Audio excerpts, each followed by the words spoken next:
Bem-vindos ao Advocatus Summit 2021.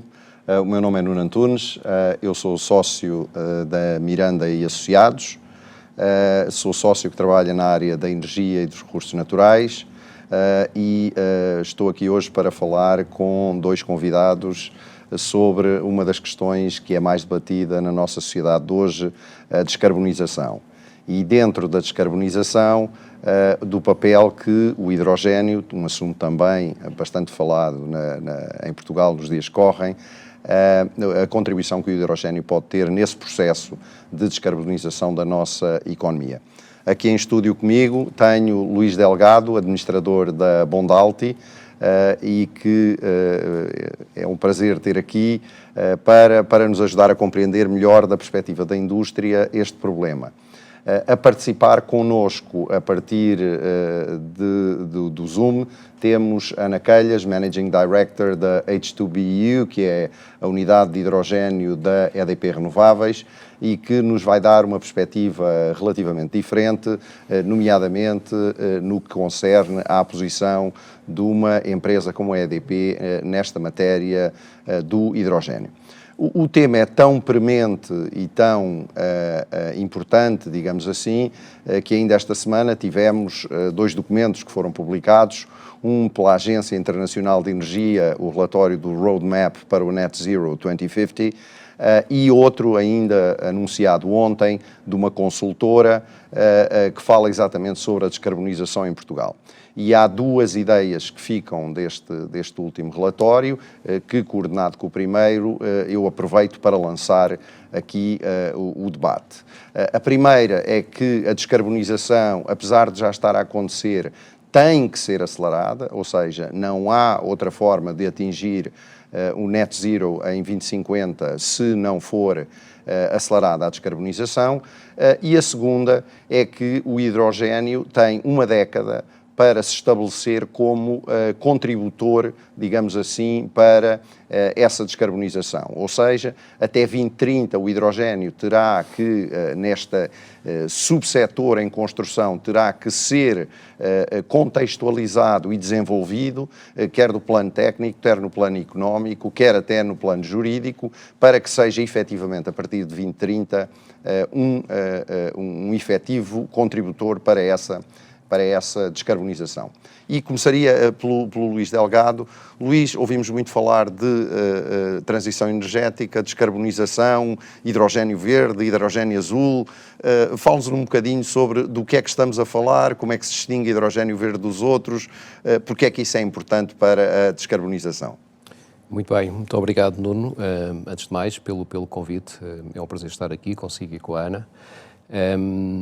Eu acho que a parte interessante é dar aqui a perspectiva do que é que uma empresa industrial química, neste caso a Bondalti, quer fazer e como é que pretende fazer esse caminho de descarbonização e como é que o hidrogénio está ligado a esse caminho. Nós somos uma empresa química, como comecei por dizer, e somos atualmente um dos maiores produtores, se não o maior produtor de hidrogénio em Portugal. Fazemos-lo através de eletrólise de salmoura para produzir cloro e consumimos esse hidrogénio, não só dessa fonte, mas hidrogénio também cinzento ou azul, neste caso cinzento, de outro produtor para incorporação noutros produtos que nós produzimos.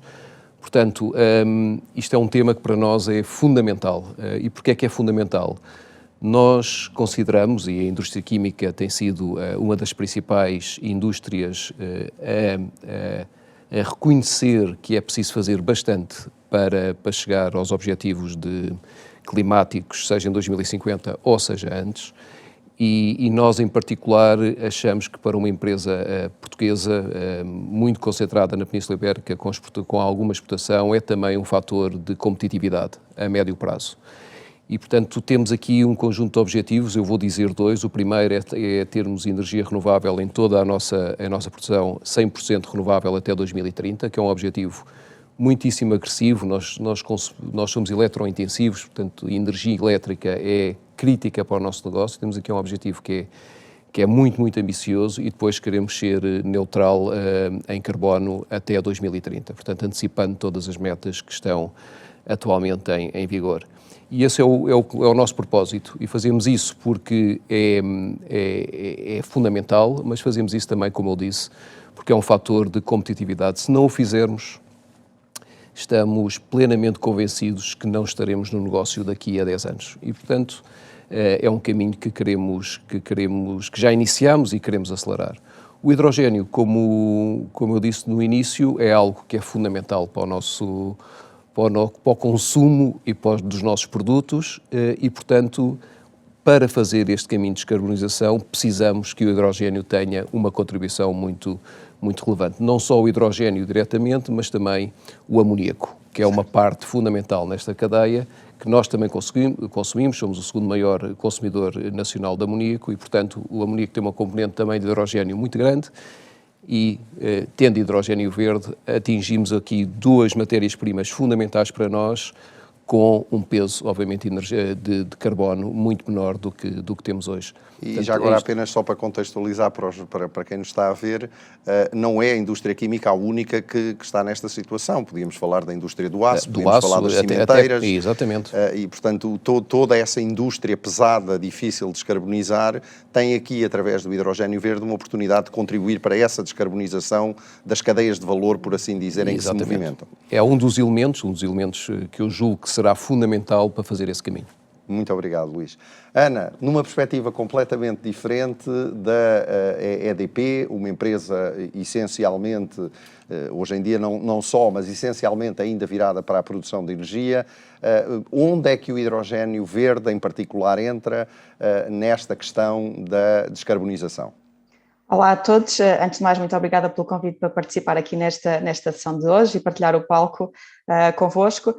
De facto é importante nós pormos as coisas em perspectiva e como bem disseram, aliás, a razão de nós estarmos aqui a conversar é uma convicção muito forte da necessidade de descarbonizar.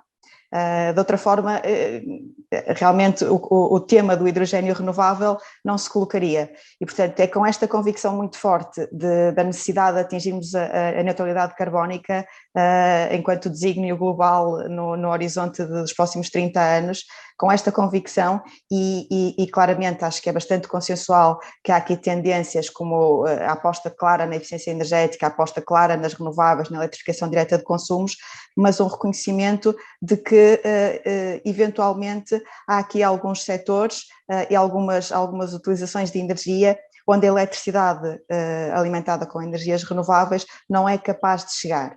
E, portanto, é para esses usos, para aquilo que habitualmente se chama o last mile da descarbonização, é precisamente para esses usos que se justifica nós pensarmos numa molécula, portanto, num combustível que seja renovável.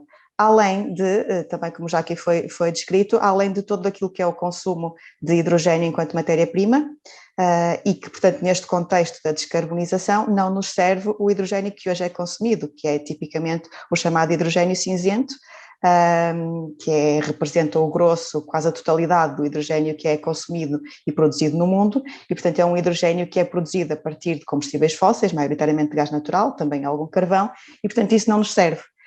Se estamos comprometidos com a descarbonização, esse hidrogênio não nos serve. A alternativa, acreditamos nós, é o hidrogênio renovável. E o hidrogênio renovável, então, é aquele que se produz a partir de eletricidade e água, eletricidade essa completamente descarbonizada, obviamente, eletricidade renovável. Enquanto EDP, o nosso compromisso com a descarbonização acho que é bastante claro, ainda recentemente, em fevereiro, quando apresentamos o nosso plano de negócios revisto ao mercado, reforçamos a nossa ambição com objetivos de neutralidade carbónica também em 2030, portanto o nosso portfólio e o nosso investimento é totalmente dedicado a tudo o que sejam tecnologias coerentes com esta descarbonização, portanto estamos a falar de um investimento de cerca de 25 mil milhões de euros neste horizonte de 5 anos e todo ele dedicado a renováveis e a tecnologias que permitem o desenvolvimento e a integração das renováveis, entre as quais se inclui, obviamente, uma forte componente de inovação e desenvolvimento de novas tecnologias, entre as quais o hidrogênio renovável. Obrigado, Ana. E continuando um bocado na sua linha de falar do projeto que a EDP tem neste momento e a que fez referência, em termos de posicionamento da EDP, fala-se, por exemplo, da questão de virmos a ser exportadores de hidrogénio verde para outros pontos, nomeadamente na Europa. Aproveitando essa deixa, fale-nos um pouco mais sobre que tipo de projeto é que a EDP tem, digamos assim, do seu projeto principal em matéria de hidrogénio verde e como é que ele pode, na realidade, contribuir para essa posição de passarmos a ser um exportador de um vetor energético, algo que muda, de alguma forma, aquilo que tem sido o nosso paradigma em matéria de energia nos últimos anos. Sim, portanto, em termos do nosso plano de desenvolvimento de hidrogénio, está completamente focado, inteiramente focado em hidrogénio renovável, portanto, não colocamos sequer a hipótese de desenvolver outro tipo de tecnologias, porque claramente acreditamos que este é o que nos serve para a descarbonização. E dentro deste hidrogénio renovável, o nosso alvo, digamos assim, de utilizadores deste hidrogénio renovável, acreditamos que devem ser precisamente aqueles setores e os usos onde é mais eficaz a utilização do hidrogénio verde para a descarbonização.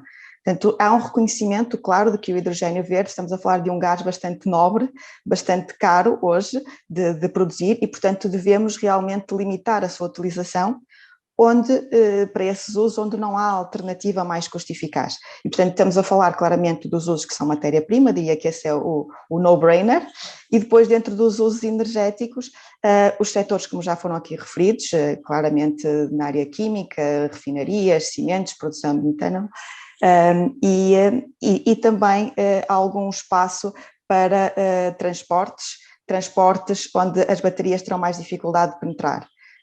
Portanto, para além da aviação e do marítimo, claro, estamos a falar de transportes ainda assim rodoviários pesados de longo curso. E, portanto, esses diria que são os usos prioritários e nos quais nós temos realmente já alguns projetos em curso de desenvolvimento. A componente de exportação, como referiu, o que nós vemos é que claramente Portugal e Espanha e há outras regiões no mundo que estão muito bem posicionadas para terem essa ambição de serem exportadores líquidos de hidrogénio no longo prazo, claro que associado aos recursos naturais de que dispõem e também àquilo que é a previsão de consumo doméstico.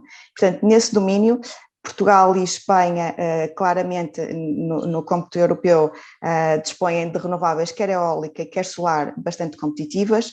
Sabemos que a produção de eletricidade em si, ou os custos de eletricidade em si, são determinantes para o custo de produção do hidrogénio e, portanto, na medida em que as renováveis elétricas são mais competitivas na Ibéria, coloca-nos numa vantagem competitiva para o resto da Europa e diria que as nossas estimativas é que na Ibéria o hidrogénio renovável pode ser cerca de 40% mais baixo, mais barato do que a produção de hidrogénio renovável no norte e no centro da Europa e, portanto, mesmo aqui acrescendo os custos de transporte e distribuição até ao local, poderemos eventualmente competir com a produção local. Independentemente desta questão de competitividade com a produção local ou não, também já, já é assumido que há aqui alguns países, nomeadamente a Holanda e a Alemanha, que independentemente da questão de competitividade local versus importação, têm limitações físicas e, portanto, não serão capazes de produzir tudo aquilo que necessitam de consumir. E já estão a estabelecer acordos, mesmo ao nível mais diplomático, para conseguirem suprir esse déficit com a importação de hidrogénio renovável. E, portanto, daí diria que a Ibéria em particular está muito bem posicionada nesse caminho. Muito obrigado. Luís, voltando a esta questão e o debate lançado pela Ana em matéria de custos, é um facto, a Península Ibérica é reconhecida em toda a Europa como tendo características muito particulares nesta matéria, atendendo àquilo que pode ser o custo de produção de energia, nomeadamente de fonte solar. O custo da eletricidade, julgo eu, e para a Bondalta e para a incorporação de hidrogénio vai ser um aspecto crítico. O outro aspecto crítico será o desenvolvimento de tecnologia em eletrolisadores para continuar no processo que referiu. E aquilo que eu gostaria que me falasse é, em termos económicos, como é que a Bondalta vê esta questão do custo da energia e do desenvolvimento dos eletrolisadores para efeitos de conseguir incorporar na sua cadeia de valor o hidrogénio verde de uma forma, que descarbonize, 2, que seja competitiva, porque a empresa vive para competir no mercado e não para ter déficits, por assim dizer. Claro. Nuno, isso é uma excelente questão e é realmente o grande desafio. Vamos lá ver. Eu ia partir em duas partes, ou em três partes, se quiser. A primeira tem a ver com os eletrolisadores. Eu aí não vejo... Há uma curva, obviamente, tecnológica que é preciso ainda percorrer, em termos de quantidade, em termos de dimensão. Eu estou convencido que essa curva vai ser percorrida normalmente, aliás, como foi percorrida com os painéis solares há 10 anos, nos últimos 10 anos. Portanto, eu estou convencido que isso vai ser natural e essa redução de preço vai acontecer, e não será um drama. Há, obviamente, questões tecnológicas e desenvolvimento tecnológico que estão a ser também feitas e, portanto, esse caminho é um caminho natural e que está a correr. Depois há uma segunda componente que tem a ver com todo o processo de gestão do hidrogénio, que é algo que às vezes nos esquecemos. O hidrogénio é preciso ter bastante cuidado no seu manuseamento, as regras de segurança. A segurança é-nos muito cara, como é óbvio numa indústria, em qualquer indústria, nomeadamente na indústria química.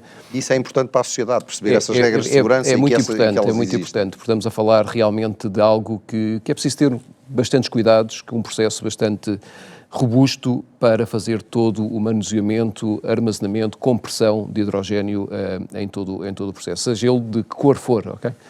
E, portanto, isso é algo que nós temos experiência e achamos que também não será um problema, embora é algo que tem que estar na cabeça de todos os novos entrantes, chamemos-lhe assim, neste mercado. E depois há realmente o ponto fundamental, que tem a ver com o custo de energia elétrica, que representa... 70%, quase, provavelmente. Sim, à volta disso, depende agora de como é que montamos o projeto, mas sim, à volta disso. E isso, a Ana dizia muito bem que nós temos condições muito, muito favoráveis em Portugal e em Espanha para o desenvolvimento, nomeadamente da energia solar. Agora há aqui desafios. O primeiro desafio é para fazermos instalações de hidrogénio verde ou renovável, precisamos de quantidades de energia bastante relevantes. E precisamos, obviamente, de parques solares, também com uma dimensão relevante. E os parques solares ocupam muito espaço. E o espaço, parecendo que não, começa a ser um tema relevante, porque é preciso autorizações, é preciso estar em zonas, obviamente, favoráveis à sua implementação, e isso é algo que é preciso ainda ultrapassar. Estamos a falar para quantidades muito grandes, não estamos a falar para projetos piloto, ok? E depois tem uma outra questão para a energia chegar aos pontos de produção, que é um ponto muito relevante. A proximidade entre produção e uso. A proximidade entre produção e uso, portanto, em termos da fábrica, que também a energia tem que lá chegar a um custo competitivo.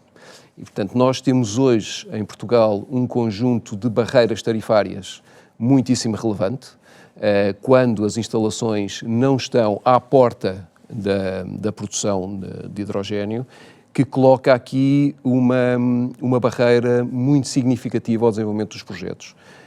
Obviamente que o Governo tem partilhado e tem dito que está atento a esta situação, portanto, ou nós conseguimos ter o chamado autoconsumo remoto ou PPAs remotos com isenções de tarifas de rede relevantes para fazer chegar esta energia descentralizada, presente no país, aos pontos de produção, ou então não conseguimos ter um business case. Isso é claríssimo e sai de qualquer projeto que esteja em curso em Portugal hoje. Obviamente, projetos de pequena dimensão, eu acredito que possam ter condições para ter exatamente a energia produzida à porta, projetos de maior dimensão e, obviamente, que possam ter um preço de hidrogénio, que foi a pergunta do Nuno, relativamente competitivo com o que nós temos hoje, a prazo, estamos sempre a falar a prazo, estamos a falar de um prazo de 5 a 10 anos, precisa realmente que a energia chegue, energia na fatura,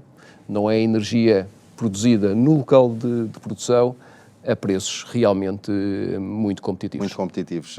Aquilo que eu tenho lido em termos de referências é de cerca de $20 por megawatt-hora para conseguir baixar a produção de hidrogénio verde para a ordem de menos de $2 por quilo.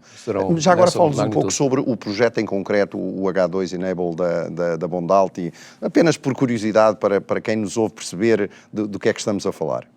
Paulo, com todo o gosto. Nós, Antes de falar do projeto propriamente dito, permita-me só aqui 15 segundos para explicar a lógica. Nós somos e queremos continuar a ser uma empresa industrial. Isso é para nós fundamental. Nós acreditamos que a indústria em Portugal tem futuro e deveria haver, e espero que exista no futuro, uma maior aposta em ter indústria em Portugal. É isso que gera emprego, é isso que gera valor acrescentado aqui. E, portanto, acreditamos fortemente nisso. E aquilo que eu disse no início, nós temos hoje uma experiência sobre hidrogénio, não só na produção, mas no uso, que achamos que é importante utilizar.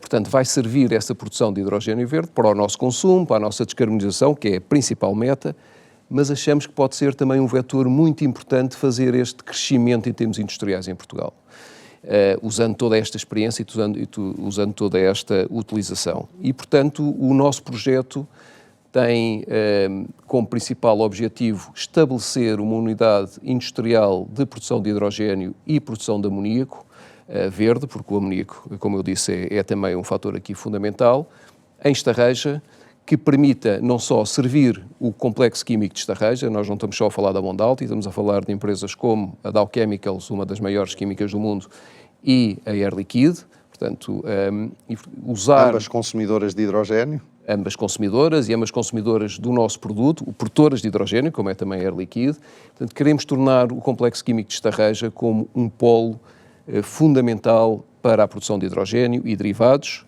Como a Ana também referiu há pouco, a questão do metanol é um ponto importante. Temos indústrias em redor, próximo de Estarreja, que podem ser parceiros neste projeto. Portanto, o nosso projeto é muito simples, é estabelecer este núcleo em Estarreja e desenvolver aí, a partir do que nós fazemos e utilizamos, o hidrogénio, desenvolver outras aplicações, como sejam, se possível. A questão da mobilidade pesada é um tema fundamental. Estarreja está muito próximo das principais vias viárias de Portugal, tanto de autoestradas como do Porto de Aveiro, pode servir também para exportação. Portanto, pensamos que temos o ecossistema, eu não vou dizer perfeito, porque falta a questão da energia, mais uma vez, para fazer um projeto que seja agregador. Também é outro ponto importante, que é estes projetos de grande dimensão não podem ser feitos sozinhos, não faz sentido.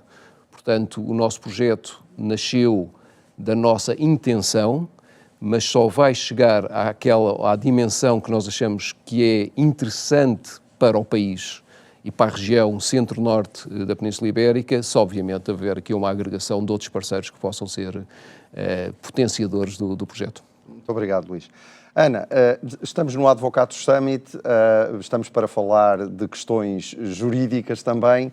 Eu, antes de entrar nas questões jurídicas, vou-lhe lançar um desafio para uma pergunta específica, porque é um assunto que hoje em dia se fala muito na Europa, e perguntar-lhe se na EDP tem havido alguma reflexão sobre a ligação hidrogénio-eólicas offshore, que é algo que tem sido discutido na Europa, e pedi-lhe que, quando interviesse, nos desse um minuto só sobre se há ou não na EDP, nomeadamente ao nível do Wind Float Atlantic, que está agora na fase pré-comercial, se há algum pensamento agregado entre as duas questões. Mas entrando já nas questões jurídicas, a primeira pergunta que eu lançaria, nomeadamente na perspectiva da EDP, Portugal tem uma estratégia nacional para o hidrogénio, que tem determinados objetivos, foi publicada legislação sobre gases de baixo teor de carbono e gases renováveis, que é relevante nesta matéria de produção de hidrogénio verde. Foi também completada com legislação sobre garantias de origem para a garantia de que o hidrogénio é, na realidade, e os gases renováveis são realmente certificados. E a minha pergunta para si, nesta questão do plano jurídico, é, na perspectiva da EDP, e assumindo logo à partida que muito falta fazer, quais seriam as áreas que veria como desenvolvimento jurídico subsequente a este? Sim, de facto, há aqui um campo muito fértil para trabalho no âmbito jurídico, e o Luís descreveu muito bem um dos entraves, diria, associados ao enquadramento regulatório ou tarifário em vigor, mas de facto há muitos outros do campo mais fiscal, de desenho de mercado, que precisam daqui de alguma matéria, de alguma inovação e algum novo pensamento. Mas de facto nós estamos aqui a falar de um mercado que não existe e, portanto, é preciso criá-lo. É preciso criar esse mercado e é preciso criar os incentivos corretos para que esse mercado exista. E alguns desses incentivos hoje até são bastante distorcionários, porque vêm de um histórico e de um legado onde os objetivos, se calhar, não eram exatamente a descarbonização tão agressiva como pretendemos hoje. E, portanto, desde logo, para criar o mercado, nós já temos, e muitos países têm, é o caso de Portugal, uma visão, tem um roteiro, tem um plano de intenções, depois é preciso concretizar para além dos objetivos de política energética, é preciso concretizar com os instrumentos de política energética e as políticas públicas em concreto que fomentam isso. Portanto, eu acho que há aqui um caminho muito grande a fazer, quer do lado da procura, quer do lado da oferta, quer do lado das infraestruturas. Portanto, diria que do lado do consumo, e criar essa procura é essencial. Para tal, é preciso ter claro que os usos de hidrogênio, os usos possíveis de hidrogênio, não têm todos o mesmo valor. Portanto, é preciso definir qual é a prioridade, quais são os usos que nós realmente queremos incentivar. E para esses, se calhar, precisamos dar um empurrãozinho regulatório com alguns standards ou com algum incentivo mais direcionado para claramente reconhecer que são estes usos que fazem sentido e não outros usos que fazem sentido. E aqui incluem-se, por exemplo, apoios à aquisição de equipamentos, mesmo no campo industrial ou na mobilidade, portanto, aquisição de algum apoio à aquisição dos equipamentos que permitam a penetração do hidrogênio nos processos industriais e na mobilidade pesada.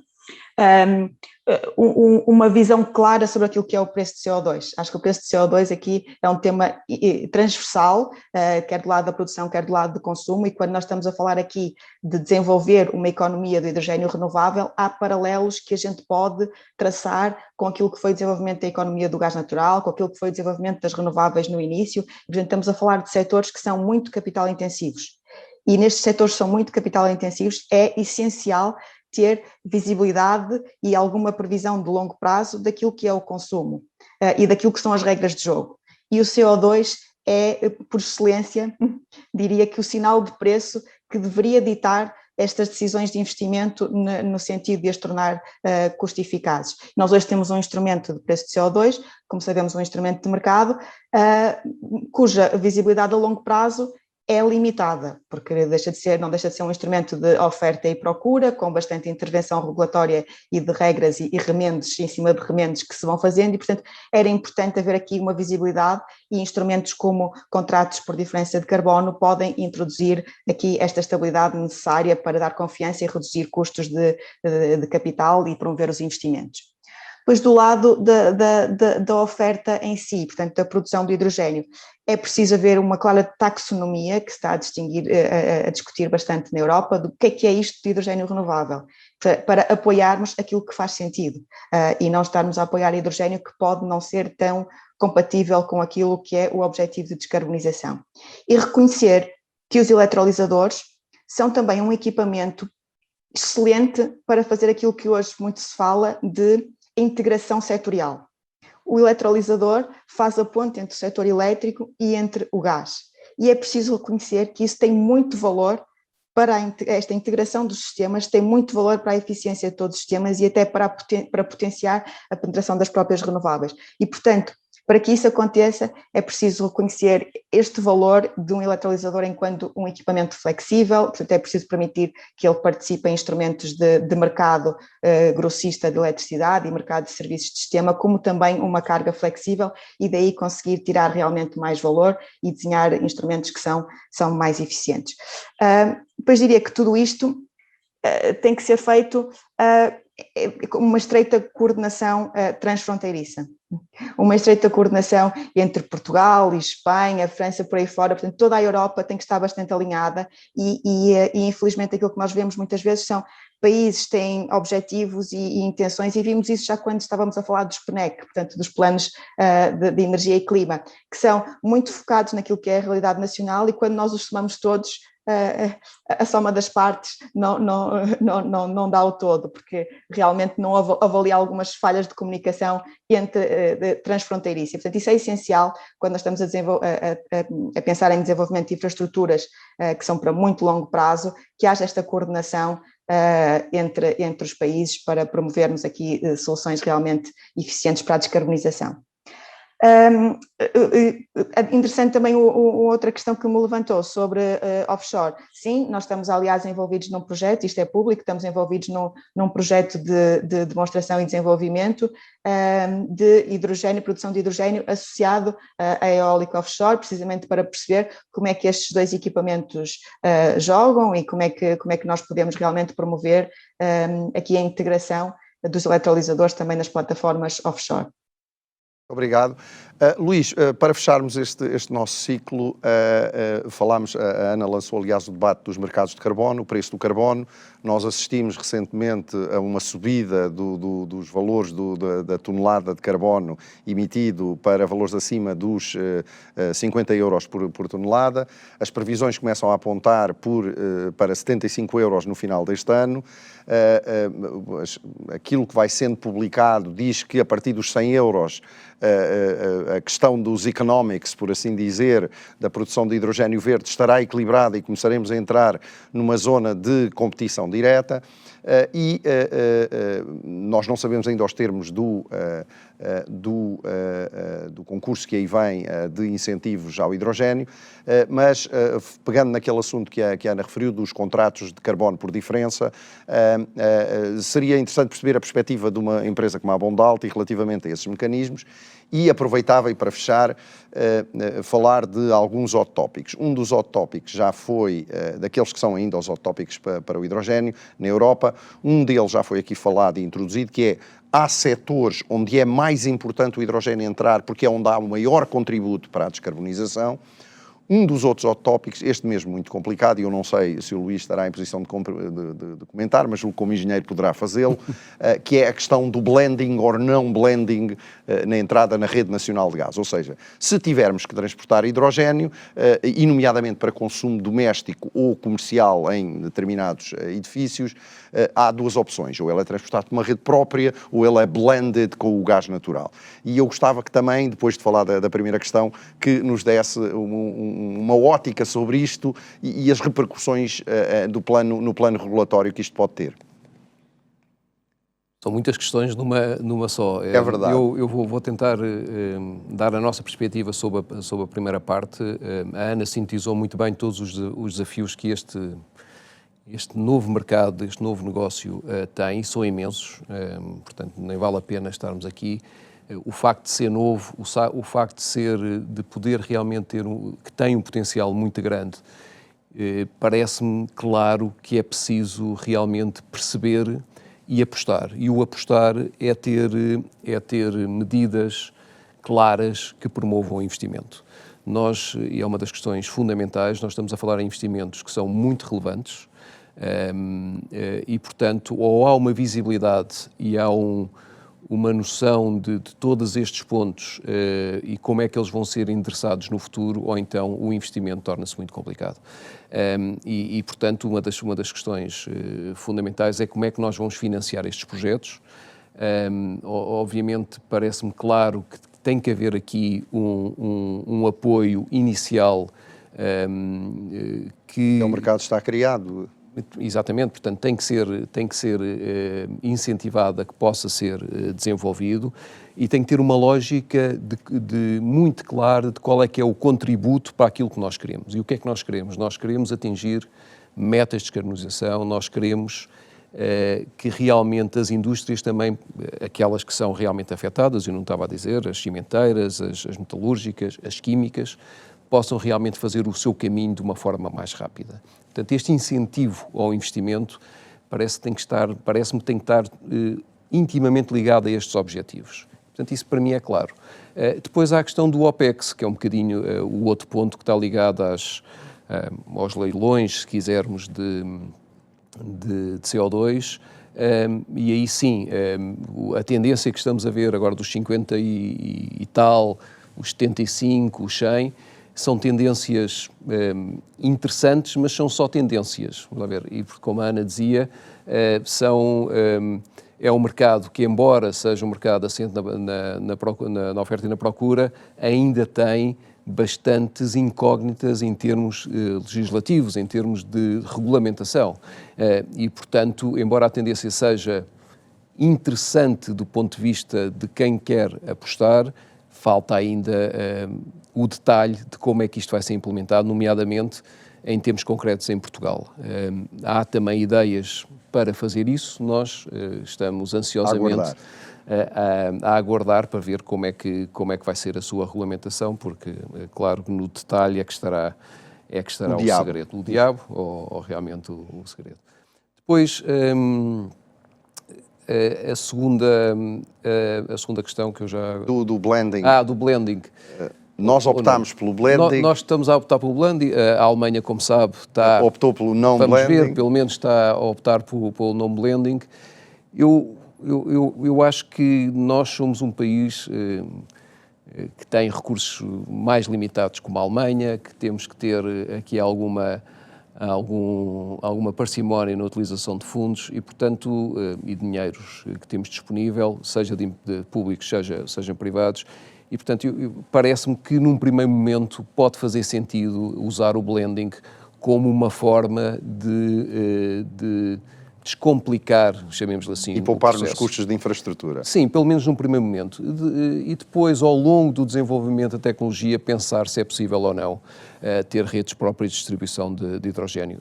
Parece-me que pode ser um caminho interessante. Agora, mais uma vez, é importante que seja claro quais são as regras de acesso à rede, que os operadores, ou o operador que vai ter essa responsabilidade também tenha regras claras e que todos os que queiram participar no mercado possam participar em condições de igualdade. Muito obrigado a ambos. Eu julgo que deram um contributo extraordinário para que esta questão do hidrogénio e da descarbonização seja vista de uma forma mais simplificada do que aquela que por vezes é colocada. Entendemos os desafios, acho que foram ambos muito explícitos nos desafios que estão perante nós em termos de construção daquilo que é uma cadeia de valor própria do hidrogénio, mas há também grandes oportunidades, ao que parece, para Portugal, pela sua localização, pelos recursos que tem, pelas capacidades que já dispõe para conseguir atingir os objetivos de descarbonização a que nos propusemos nacional e internacionalmente. E no plano jurídico, naturalmente, há muito para fazer, tal como há no plano técnico e no plano económico. Resta-me agradecer a ambos o vosso contributo e esperamos que para os nossos espectadores tenha sido algo interessante e uma conversa que tenha clarificado alguns dos pontos em torno deste tema hidrogénio e descarbonização. Muito obrigado.